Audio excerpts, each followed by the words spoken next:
Sahana Vavatu Sahano Bhunaktu Saha Viryam Karavavahai Tejasvina Vaditamastu Ma Vidvishavahai. Om Shanti Shanti Shanti. Om. May the Divine Being look over us lovingly as a mother and father. May the Divine Being support and nourish us as a mother and father. May we have the strength and skill to study together the art of spirituality. May no misunderstandings arise amongst us. Om. Peace, peace. Peace be unto us and to all beloved beings everywhere. So, a great good afternoon to all of you. We are, of course, studying Swami Prabhavananda's book, How to Know God, which is his interpretation and commentary of Patanjali's Yoga Sutras. We are still in chapter 1, and I have decided to go back to something that deserves more attention, at least that's the opinion from here, and that is Sutra 23 on page 52.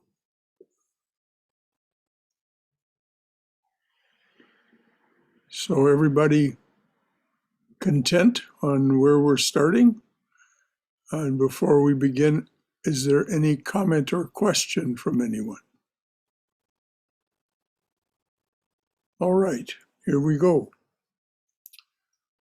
Sutra 23, Chapter 1. Concentration. We've been studying concentration, the various forms of concentration. And so here we have concentration may also be attained through devotion to Ishvara. Now, because of the next sutra, 24, we know that Ishvara was not all that familiar to those who studied yoga, because Patanjali felt the necessity to define Ishvara. So at the time that he was putting together this workbook, apparently it was not, among those who were students of yoga, Ishvara, the concept of Ishvara, was not all that well known. So he felt the necessity to say this: Ishvara is a special kind of being, capital B. Ishvara is a special kind of being untouched by ignorance and the products of ignorance, not subject to karmas or samskaras or the results of action. Ishvara is a special kind of being, untouched by ignorance and the products of ignorance, not subject to karmas or samskaras or the results of action. In other words, beyond limitation, because karmas, samskaras, the results of action, are all the limitations of the jiva, the ordinary jiva, that which breathes. And so he defines it that way. So Swami Prabhavananda comments, here for the first time, Patanjali introduces the idea of God.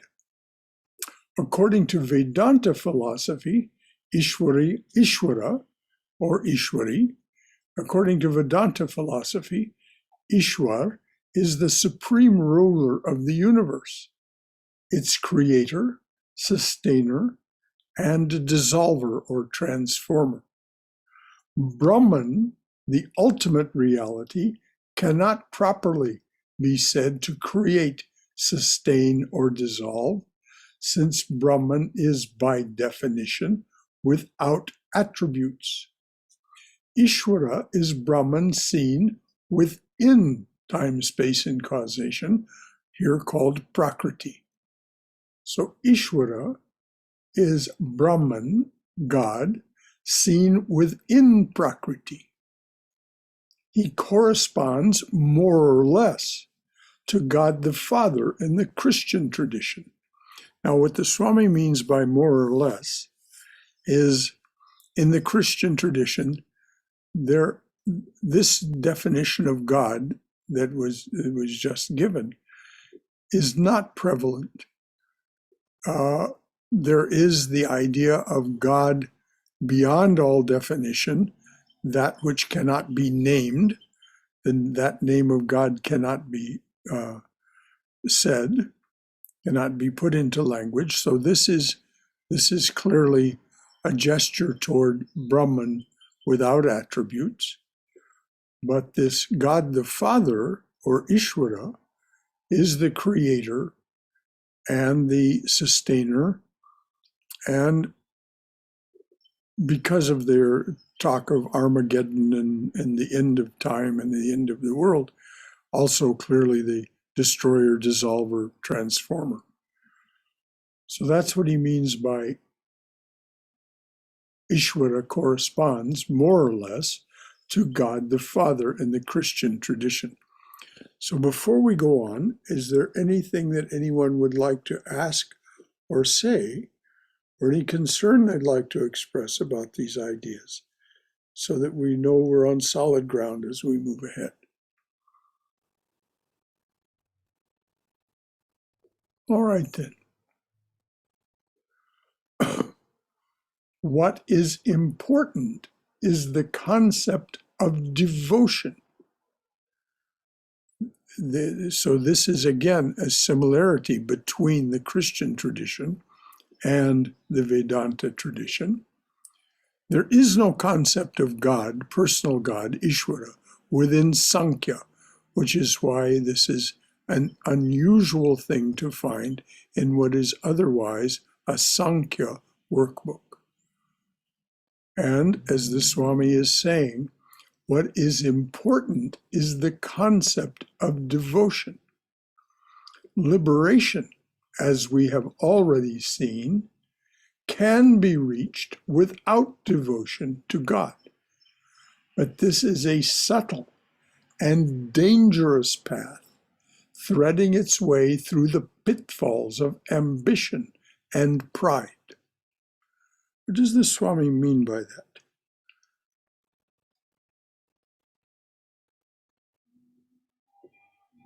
Liberation can be reached without devotion to God. But this is a subtle and dangerous path, threading its way through the pitfalls of ambition and pride. Why would you want to attain liberation? Most people want to practice yoga for the attainment of power over themselves, power over others.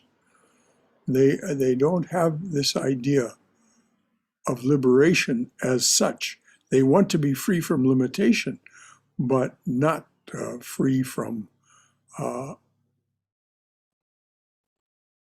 the gaining of power over others, many. And that's what he means by pitfalls of ambition and pride. Devotion to a personal ideal of God brings with it a natural inclination to humility and service. Now, is there any question about why the Swami says that?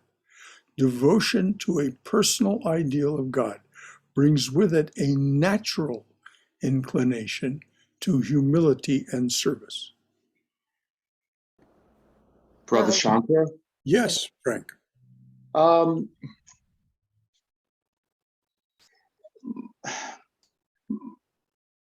I hear what he's saying, and yet I observe so many people. I don't want to mention anyone in particular, but Christians who, by their devotion to Jesus, seem to think that they're better than. And I do see a lot of ambition and pride in their behavior, even though they're going towards a personal God. So I don't want to say I don't completely agree with it, but I'm, I don't know the word to use, but I see a lot of ambition and pride with a lot of paths that go towards a personal God. So it doesn't seem like that's an absolute Well, that's safety net. that's why the Swami says these parallels are approximate, Frank. Ambition and pride are built into human beings. Mm. They're called tamas and rajas.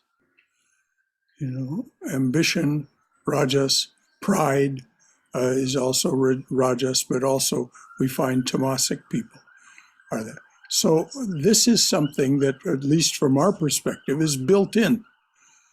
So the fact that these people who are on their way to some realization of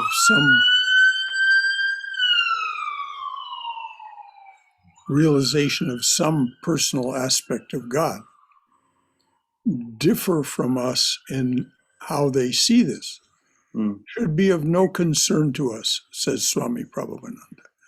Don't concern yourselves about them. I mean, they probably will not be people you want to associate with closely because of their evangelism, which comes out of a kind of pride.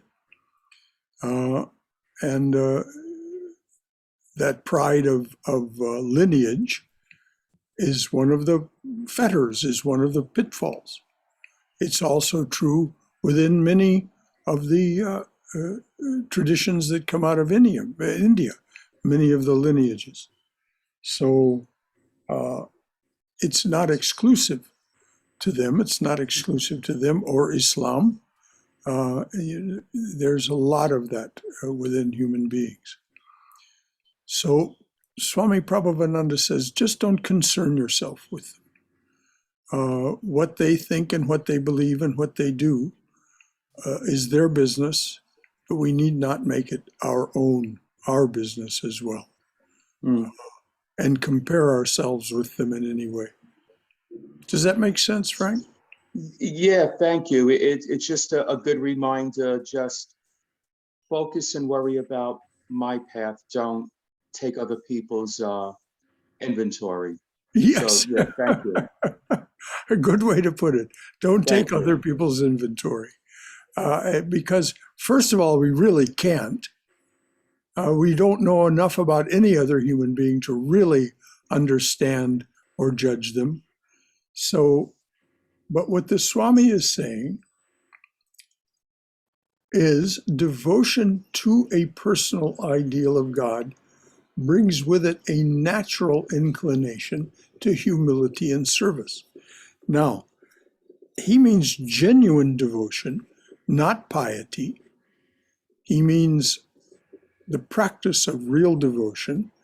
And why is it that it brings with it a natural inclination to humility and service?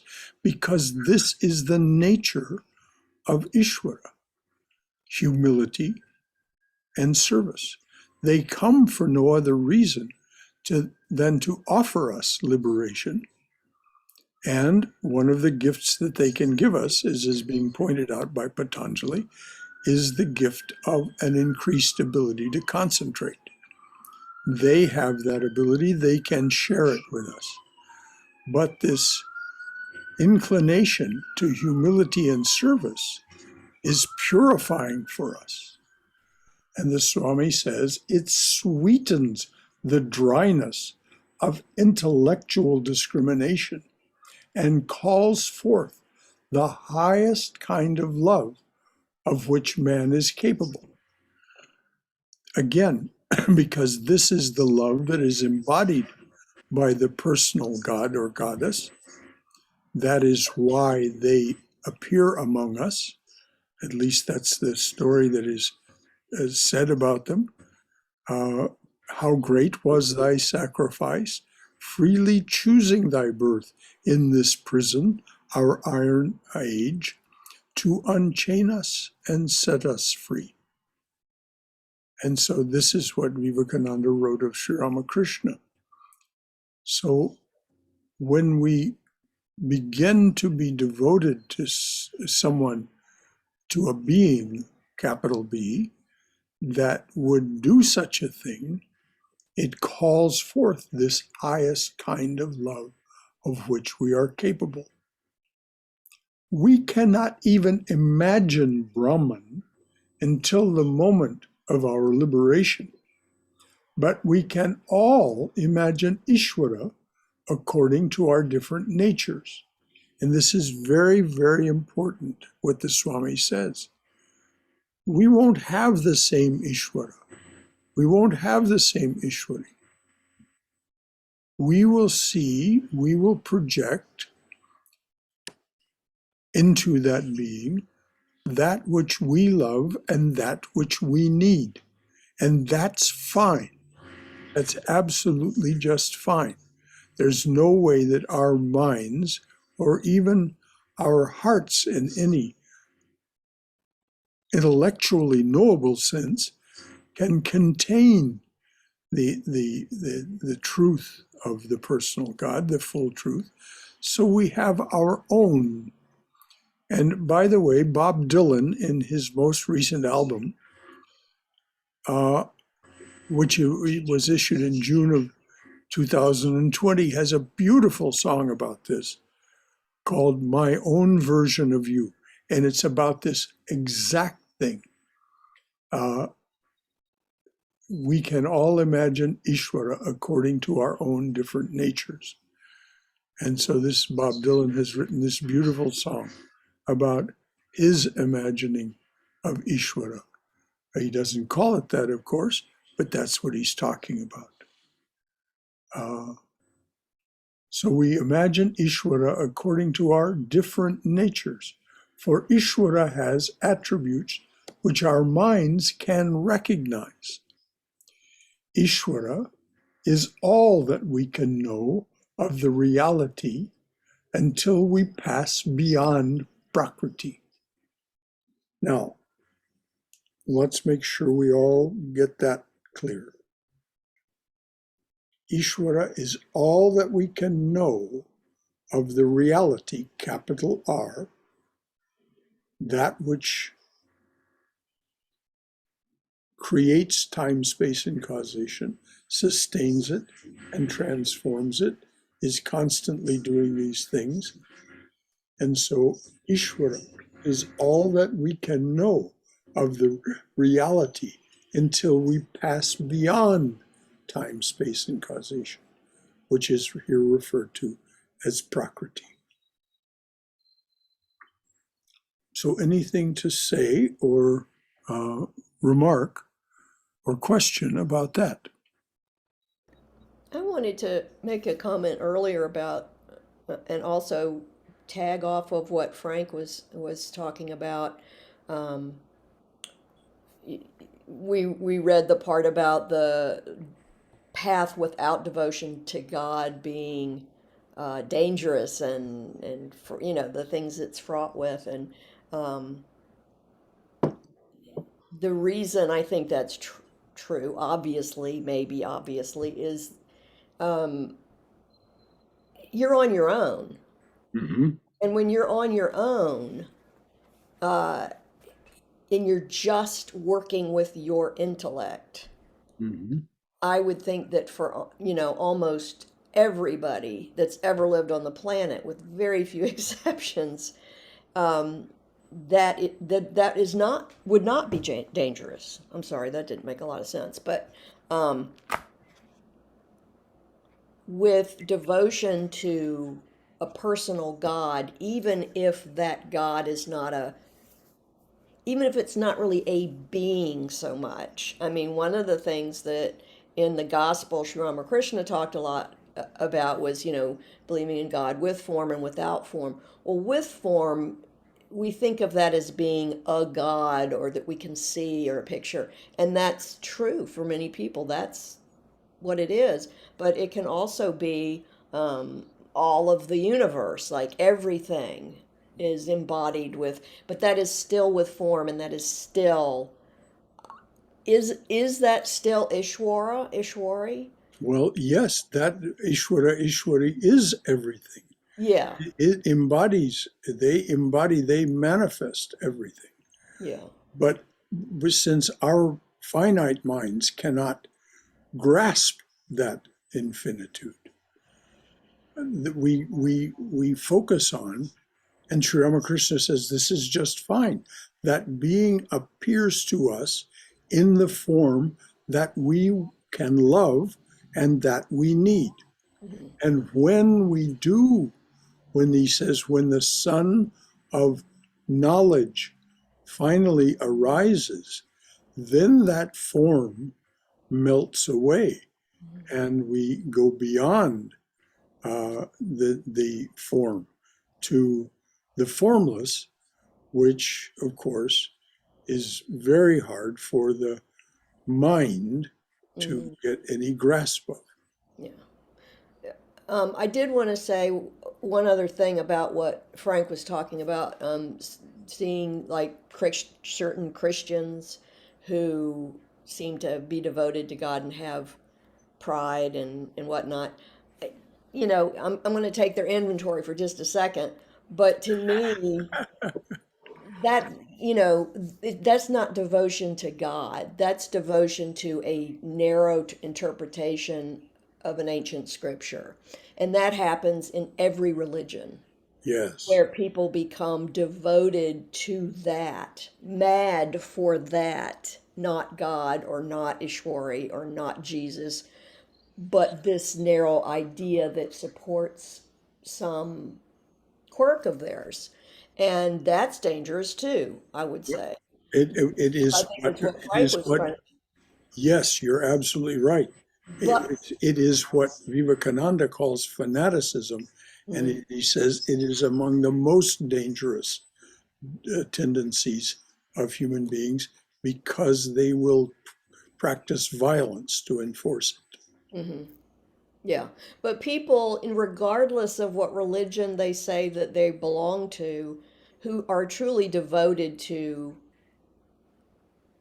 God, however they see that itself and their relationship with that being, rather than devotion to their religion.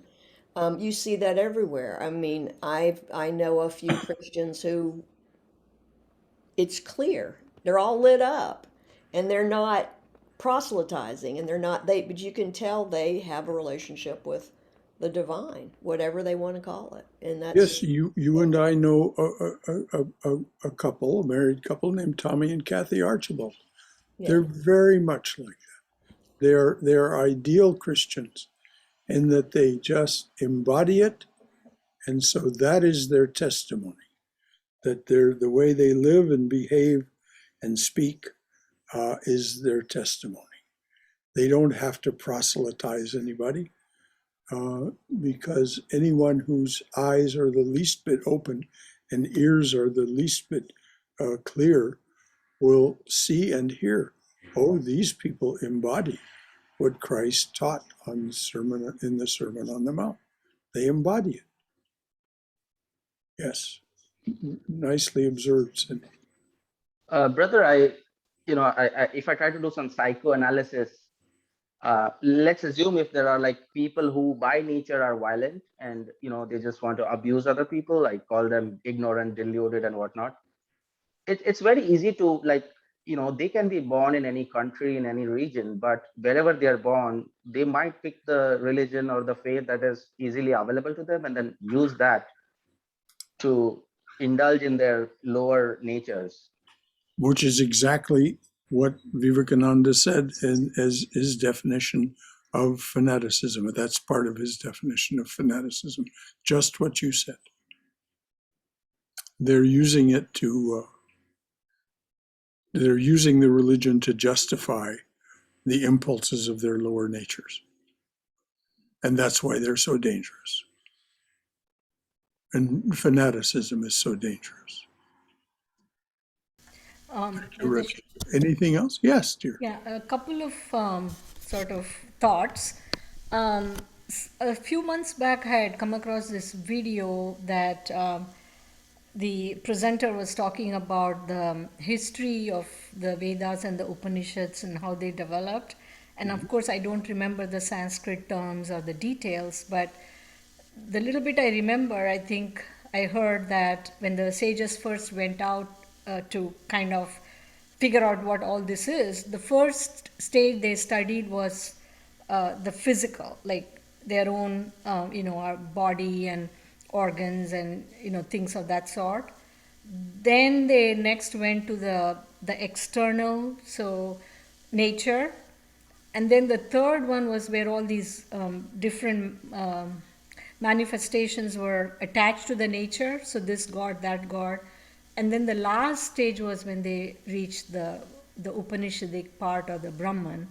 So I think in a way it's kind of like the path that most of us have to take is, in the different stages of life. That's what I gathered. If the sages had to do that, and then we have to kind of, And the second thing was, I read somewhere that if one keeps the Gita on the side table and prays and does all the puja, it's of no use. We're not going to get the essence and live the principles. Likewise, just going to church or keeping the Bible on the table, they don't become Christ-like, I guess. So we don't become Krishna-like if we just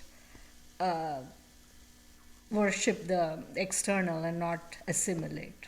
Yes, that's why Henry David Thoreau, the wonderful American spiritual philosopher and naturalist, said, the New Testament is the most discussed and least read book of which I know. People chatter away about their impressions left from what they've heard, but they don't really read it, and they certainly don't assimilate it. And that's true of the scriptures of the world in every tradition. We can say, as you just remarked, someone that you were listening to said the same thing about the Gita. You can do your ritualistic worship, your karma kanda, all day long, but unless you assimilate what it is that you are worshiping and the framework within which that worship is taking place, psychologically, psychically, and spiritually, then as Swami Chaitananda says, hopeless condition.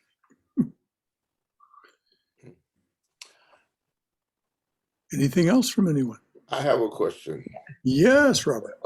You said this fanaticism is dangerous. Mm-hmm. My question is dangerous to who? Is it dangerous to the person who's the fanatic, or is it dangerous to all of us? Because if it's dangerous to all of us, I would like to hear an explanation of how. Because if we are doing our own thing and not judging and not trying to get into other people's business, how is it affecting us if that's the case? Well, Robert, you'd have to talk to all of the people who have been killed in the religious wars. Some of them may have been attending, as you said, very carefully to only their own business. But right now, there is a war going on between generals in Washington and generals and officials elsewhere. And the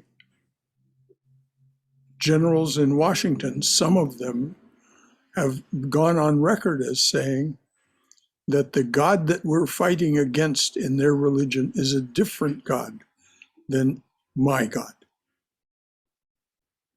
And so that they must defeat that God as well as that God's followers. Now that's fanaticism, and it's dangerous to many people.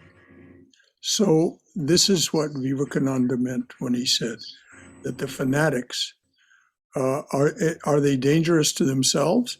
Well, certainly, because they believe, they are clearly of the opinion that they are the doers. So they are going to experience the results of the karma that they generate. And that can be very, very harmful indeed. Though it will be to their benefit in the long run, in the short run, it could be very painful. So how do we address that, or can we address that? We cannot. This is why Jesus said, resist not evil, which is most widely misunderstood. We can't do anything except about what is in our immediate sphere. And the thing to do is not to resist the evil, but to do good. And this is why Jesus was extreme enough to say, if you're slapped on one cheek, turn the other. If you're asked for your coat, run after that person and say, here, take my cloak also. So, because we have nothing, imagine no possessions. I wonder if you can. All men living in a brotherhood, sisterhood. This is from John Lennon's song. So, and Jesus said, don't worry about what you're going to eat. Don't worry about what you're going to wear. He gave us the highest kind of truths. This is the personal God embodied as man. And this is what the incarnations are said to be. Ishvara, Ishwari, embodied as woman and man. And so we listen to what they say. That's auspicious. To pervert what they say and fall into this fanaticism is inauspicious for the person that does it and for those people they come in contact with. And we've all met people who are mildly fanatic in their religions, whether they be from Oklahoma or from Istanbul. They'll try and tell us that their way is the only way. Or from South India. The Vaishnavas will tell you the same thing. The Muslims will tell you the same thing. If you don't worship Allah, you're doomed and you're going to the worst kind of hell. Fundamentalist Christians and other Christians will tell you the same thing. Let's not spend our time thinking about it too much. Nothing we can do about it.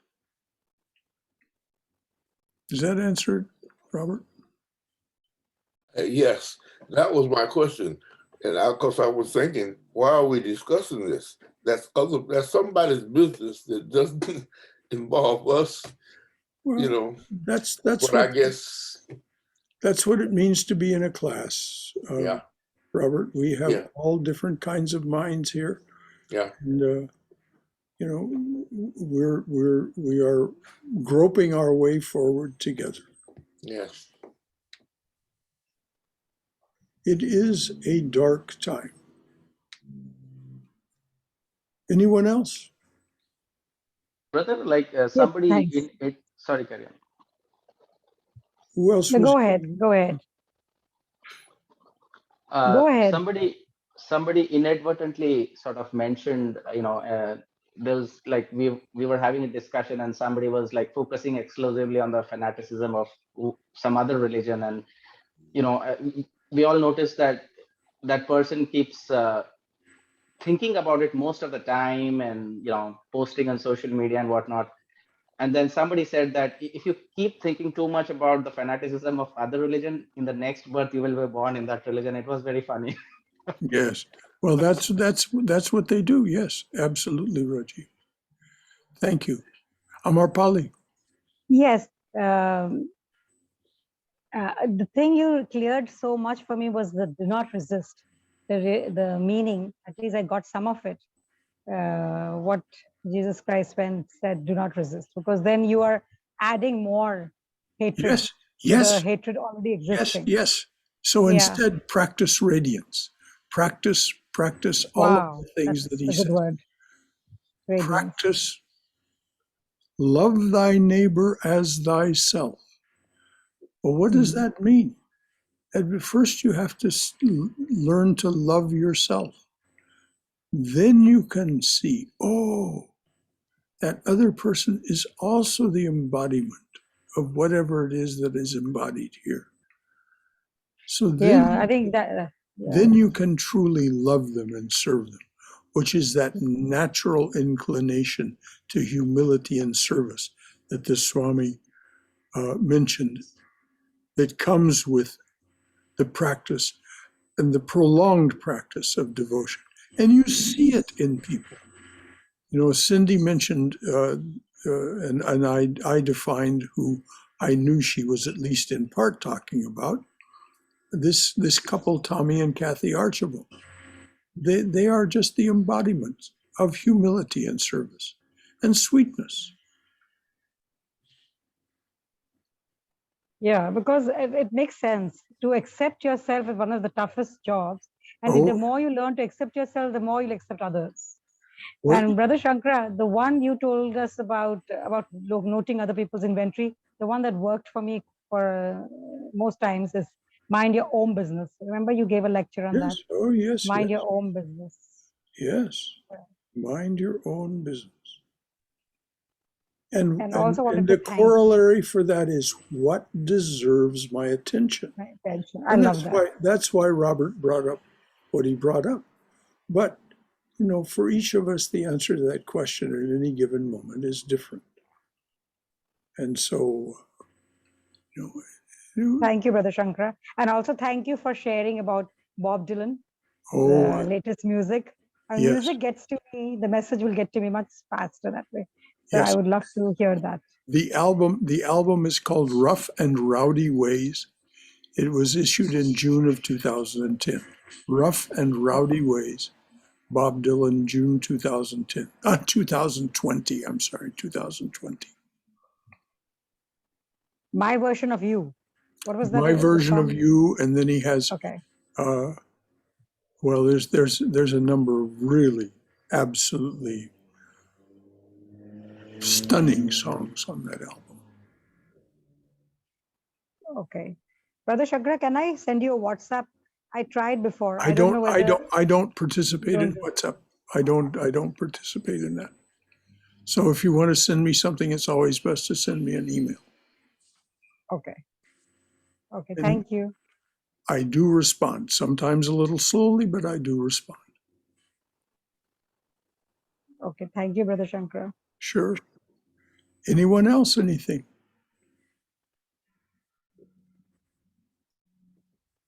Okay. The Swami goes on. If we set ourselves to serve Ishvara, if we dedicate our actions, wait a minute, somehow I'm on the wrong. If we set ourselves to serve Ishvara, if we dedicate our actions and surrender our wills to Him, we shall find that He draws us to Himself. And this is the promise of every one of the avatars, every one of the incarnations. Sri Krishna says it several times in the Gita, so simply.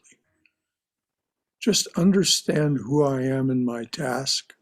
That's all that's required, and I will draw you to myself. But of course, understanding that, really understanding that, means the practice of what?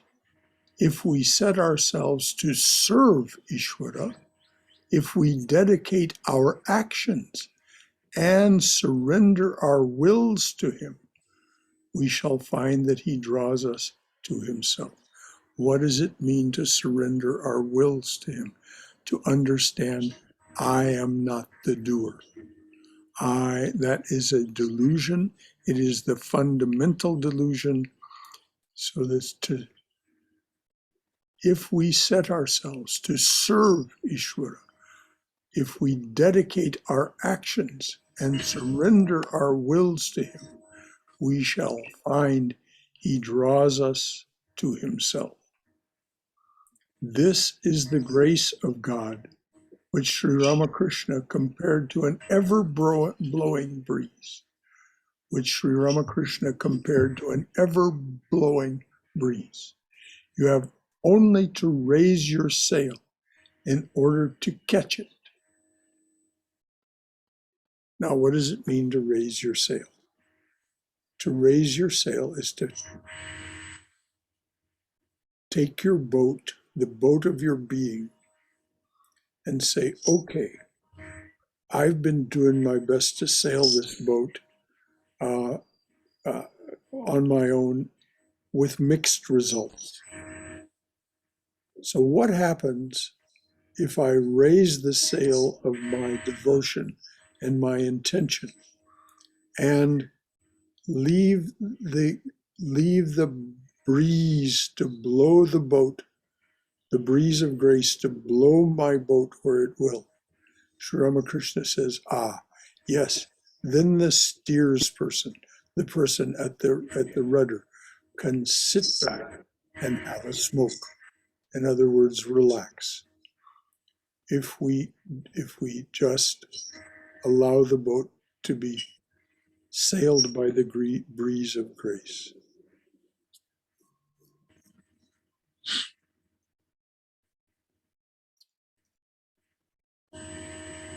In the Gita we read, somebody's got their mic open. There we go. Now it stopped. Okay. In the Gita we read, whatever your action, food, or worship, whatever the gift that you give to another, whatever you vow to the work of the Spirit, lay these also as offerings before me. Whatever your action, food, or worship, whatever the gift that you give to another, whatever you vow to the work of the Spirit, lay these also as offerings before me. This is devotion to the personal God. This is Krishna speaking, and he's not speaking as the human being, he's speaking as the avatar.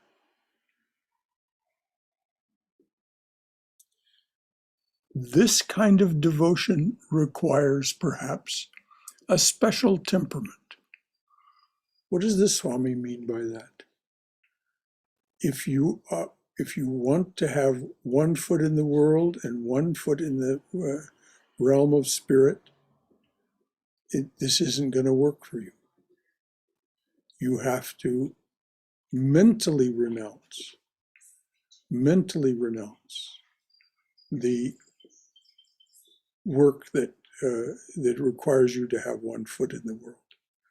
You can't be attached to that foot being in the world and the results that come from it. You have to mentally renounce that and bring everything to the foot that is in the realm of spirit. It isn't that particularly for most of us, and certainly this was true of me for all those 47 years that I was married. One foot in the world, one foot planted firmly in the Vedanta Society of Southern California. Slowly and slowly I understood that I had to mentally renounce the results of everything that was done by the part of me that participated in the world. And this came to me through this remark of Swami Prabhavananda's, when this woman asked him if she should have a bank account. He said, yes, have plenty bank account. Just understand that the money is not yours, it is Sri Ramakrishna's. So this he says, vow everything, give everything, offer everything to me. All your actions, all of your everything. Is that clear? Is it? All right, then I would say, if it is really clear to you, then you are one of those people who has this special kind of temperament. Otherwise, why would you be here on a Saturday afternoon? And, Hari Om Shankaraji. yes, Bala. I just want in the last this paragraph what we read, I'm trying to understand more clearly as far as this, the grace. To me, the grace is to follow dharma. Because if you don't meddle with dharma and interpret your own way, that, is not going to take you in the right direction. And the second thing what I see is, as offering before me is nothing but, serve the jiva as Ishvara.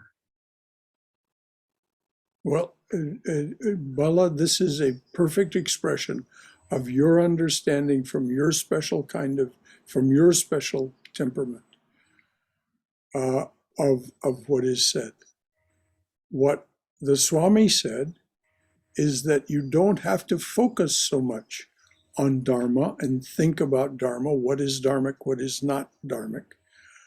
Just devote yourself to Ishvara, and there will be a natural inclination for your actions and your thoughts and your speech to be dharmic. Now, that doesn't mean that should define you.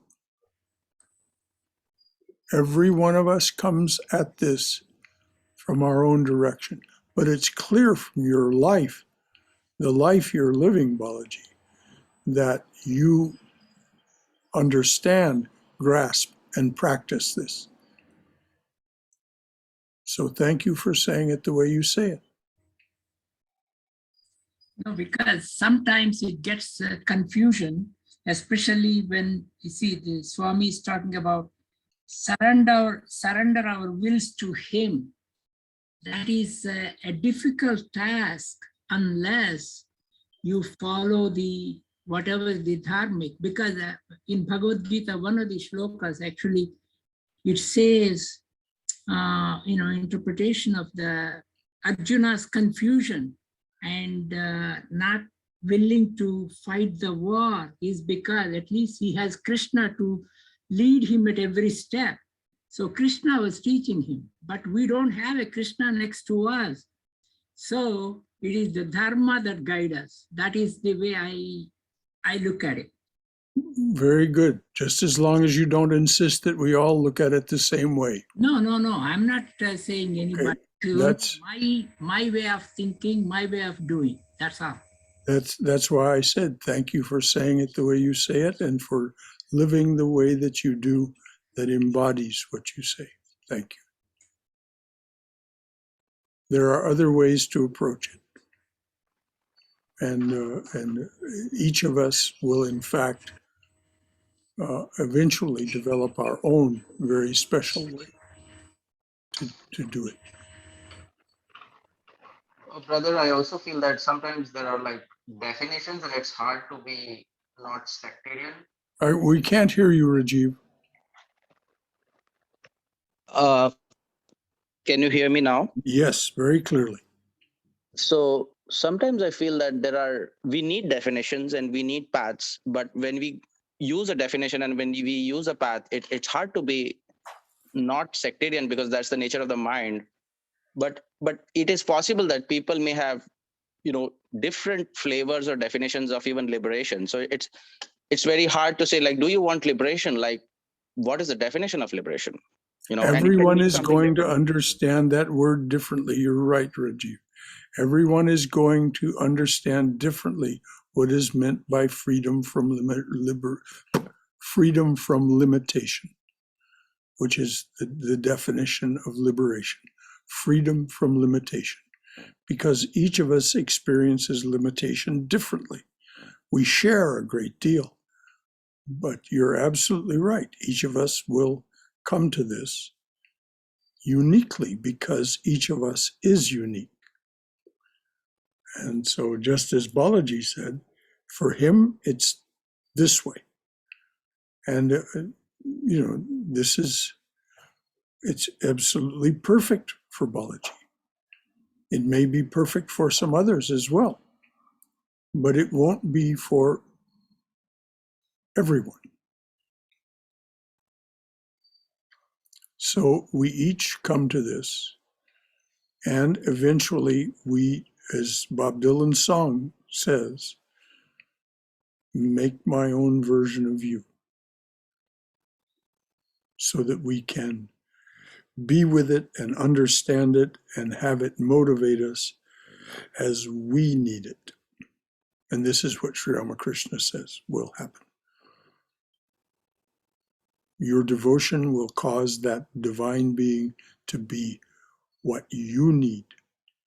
And the relationship will be very personal, as Balaji pointed out, as the relationship between Arjuna and Sri Krishna was very personal. On the battlefield, they had one relationship. In the rest of their lives, they were friends. They drank together. And they did drink. And they drank together, and they partied together, and they lived together. I mean, these were kings. These were not, people confined by the ordinary rules even of their day. So they were chums.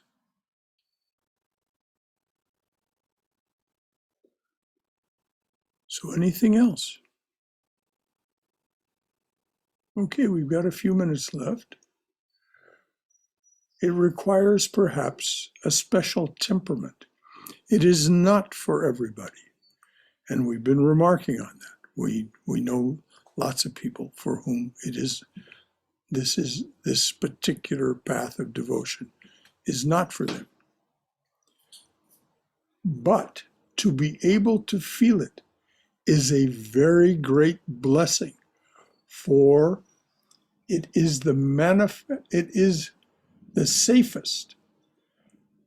But to be able to feel it is a very great blessing, for it is the safest and happiest way to liberation. Ishvara, it has been said, is God as he appears within Prakriti. But it must be remembered that Ishvara is Prakriti's real ruler, not its servant. That is why Patanjali describes him as a special kind of being. A man or woman, a jiva, is the servant of Prakriti.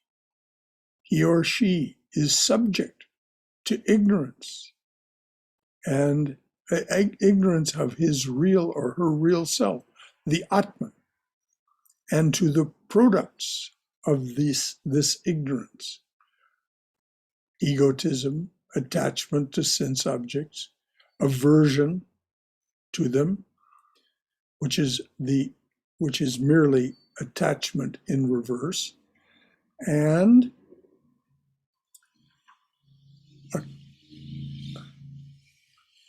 a blind clinging to his present life.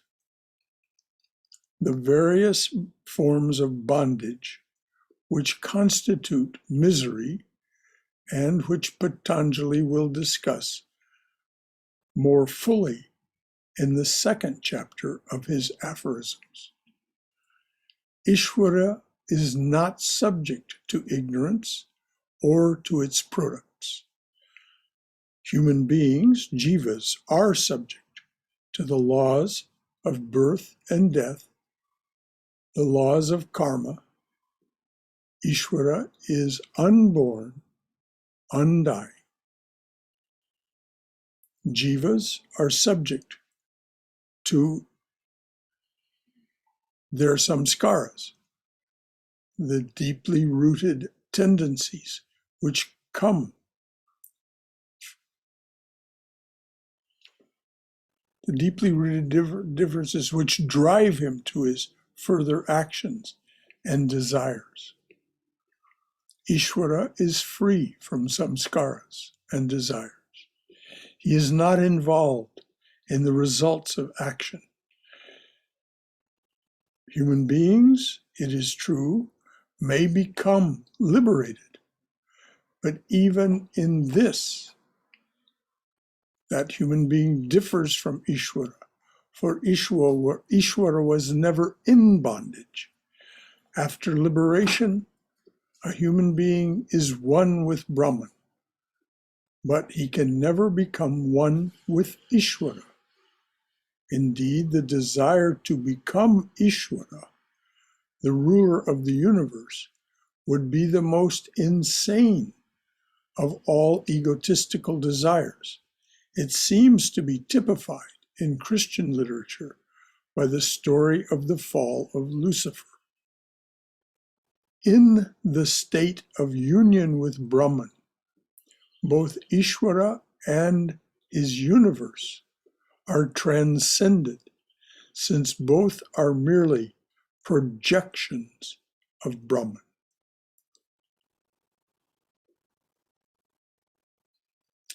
In the state of union with Brahman, both Ishvara and his universe are transcended, since both are merely projections of Brahman. So I think that'll do it for this week. We'll start next time with Sutra 26. Anything else from anyone about? Can you tell us a little bit about that story of Lucifer? Yes. In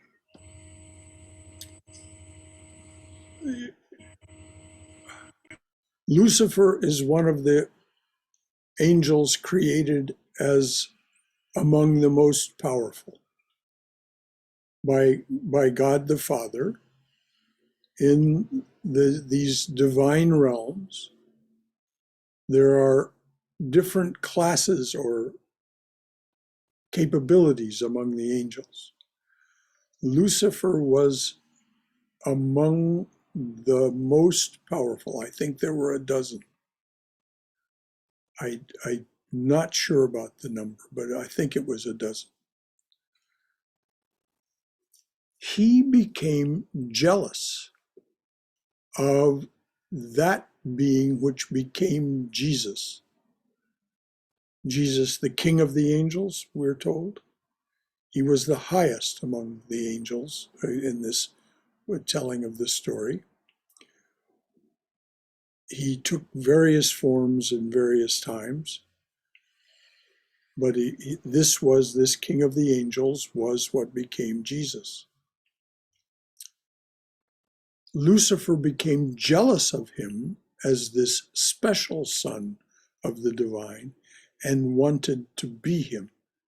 And so he began to use his powers to draw human beings to his way, to his path, which was a very worldly one because he rewarded them with worldly success. And this is the being who, when Christ appears and comes to fulfill his work, his mission, this being tempts him. and says, "Oh, you're hungry after fasting all this time. Here's a stone, turn it into bread to eat for yourself." And Jesus replies to him, and Jesus refers to him not in the canonical Gospels, but in the Gospel of the Beloved Companion. He refers to this being as the liar. He replies to the liar, "Man does not live by bread alone." At which point, this being transports the human form of Jesus to a very high tower and says, "Jump. You know you can't be harmed. The angels will catch you before you hit the ground." And Jesus says, "Thou shalt not tempt the Lord thy God." And then he says at the end of their exchange, "Get thee behind me." And it's translated in the canonical Gospels as Satan. But so this same being is the one who appears in the book of Job, that teases God about the devotion of Job and says, "Just give him some troubles, real troubles, and he'll turn against you, you'll see." And God says, "No, I won't do that." And the liar, the accuser, says to God, "Well, that's because you're afraid that he won't really be true to you. See, even you are afraid." And so God says to Lucifer, or the accuser, or the liar, "Very well, I give you permission to do it," which is a very important lesson in whether there is one or two. There's only one in its many forms. And so that's if you read the book of Job, then you see what happens. So this is Lucifer. And he is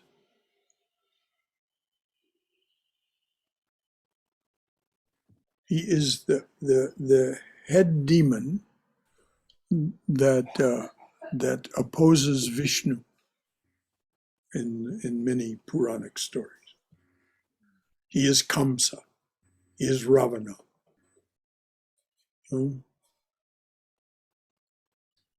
So does that answer it for you, Balakrishna? Is that good enough? Yes, Shankaraji, thanks. You bet. Anything else from anyone? Yes. I think that explanation opened more cans of worms than it closed. Well, that's what happens in the scriptures. Sri Ramakrishna says the scriptures are a mixture of sand and sugar. So yeah, what questions what arises for you? Well, I personally don't believe in God, in the devil or Satan. I don't think that there's one God, and I don't think Satan is a myth.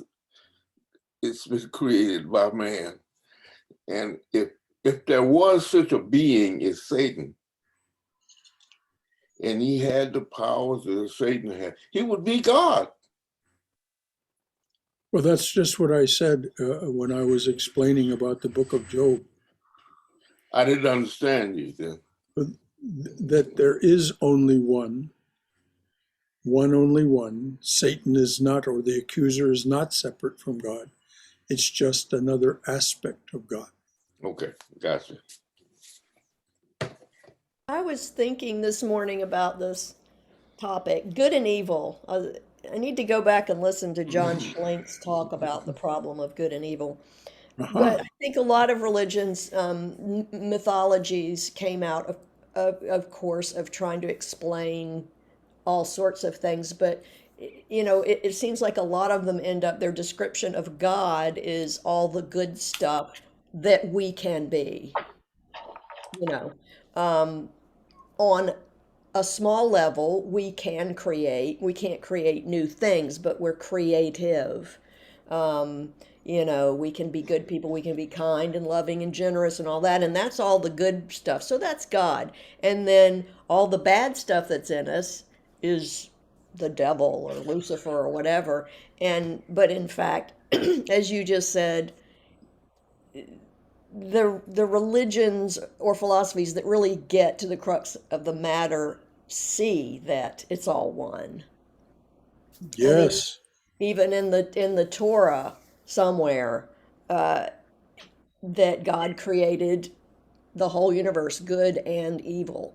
Yes. So And right, and there is, and and and David in the Psalms really rhapsodizes on this aspect. and that's Well, hard. That's hard for a lot of people because they want God to be, all cushy and wonderful, but it's like it's like you know you can have, like, look at Kali. I mean, people who are devotees of Kali. I mean, Kali is the sweetest, mama bear to her devotees, but, look out if you're on the wrong side of her because she's She fierce. has a terrible face. Yeah. God has a terrible face. But This is what is, doesn't a good human parent, or can't a good human parent be that way? They can be the sweetest of their kids, but boy, you put them out there in the world up against people who are getting on their nerves. yeah, Watch or out. in protection of their children. Yes, yes, the mama bear thing.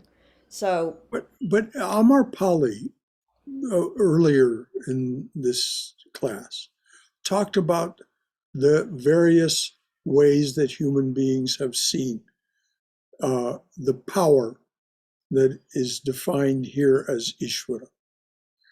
And if you want a wonderful, I mean wonderfully, detailed and clear explanation of this, read Swami Vivekananda's The Real and the Apparent Man. It's a long talk, and he goes into a lot of this, how human beings saw, as Amar Pali said, they saw the forces of nature, and so they focused on the external, the physical.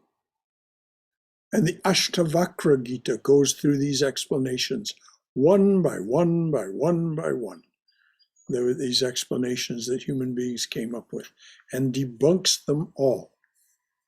And it is really quite an amazing exercise. But I it's just also summarized in Swami Vivekananda's The Real and the Apparent Man. I just dropped a link to that online. You can read it in Good. the chat if you all want to grab it before we end the talk today. I put the Yes. And I tell you, it is Vivekananda embodied the truths that he spoke. And so he speaks them with such clarity and understanding that we really can grasp. And of course, Robert, there are not two. As will be talked about tomorrow morning. A quote from Vivekananda, there cannot be two existences, only one. but Brother Chakra, this is why I try to never use the phrases good or bad. Mm-hmm. I think it's appropriate and inappropriate. It's better. Yes. Because what's inappropriate for one person today may be inappropriate for another person or for the same person at Yes, another exactly. time. And I agree with you entirely, Robert, which is why here the terms that are used are auspicious and inauspicious. But they mean very much the same thing that you just said. Thank you. Brother, on myth, like I got an insight that, myth is apparently doesn't exist, but myth is very powerful. Like, so let's say if I don't use myth to sort of document my knowledge, soon it'll become dead knowledge. But if I use a myth, and like we see in gospel that Ramakrishna explains using stories, and what I found is you meditate on those stories, and you can meditate for 5 days, and each of those 5 days new truths will come out of that. So in a single myth, or in a single, like an image or visualization or just an example, your mind can write an entire book which will be very unique to you. So it's sort of way to communicate a knowledge that is living. You very, very well said, Rajiv. Yes. As a matter of fact, Vivekananda made a remark very similar to what you just said. Any remark of Sri Ramakrishna's, a book could be written about it. So, yes, all of these, and here we are, all of us seemingly separate beings. And there's no denying it. But Swami Vivekananda says, it's not an untruth. It's simply a lower form of truth, which he refers to as a mythology. What is a mythology? It is a system of commonly shared beliefs, widely shared beliefs. We believe ourselves to be separate, and furthermore, we enjoy something of that separateness. As Cindy remarked earlier, there is this aspect of us, being, creating, doing, sharing. The joys of these are why we're here. And so we do those things. Anything else from anyone?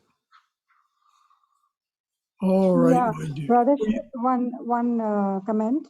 Brother Yes, Chandra, Amrapali. the one you said that I said was actually, I think, said by Prabha, the body and the different levels up to the Brahma. Okay, very good. I just Yeah. misremembered who said it, but thank you, Amrapali. Yeah.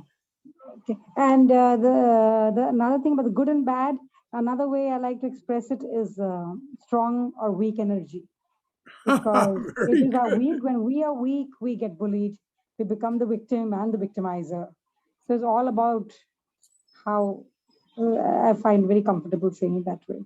No, Of we course, not must all. be strong, but we must be strong, as Balakrishnaji very correctly pointed out.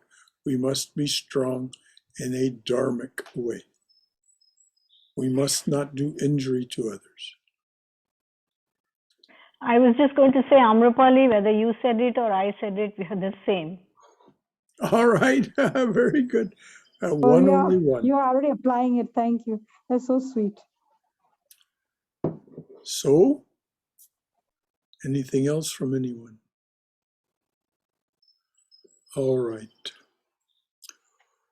Om Hari Om.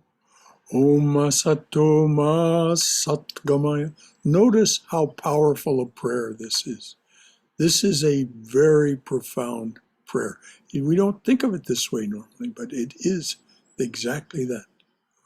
Om Hari Om. Om Asato Ma Satgamaya. Tamaso Ma Jyotirgamaya.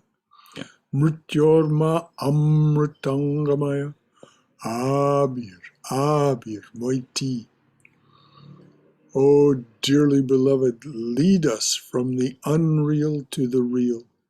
Lead us from this realm of endless noise and relentless confusion to thine abode of silence, serenity, clarity, and peace.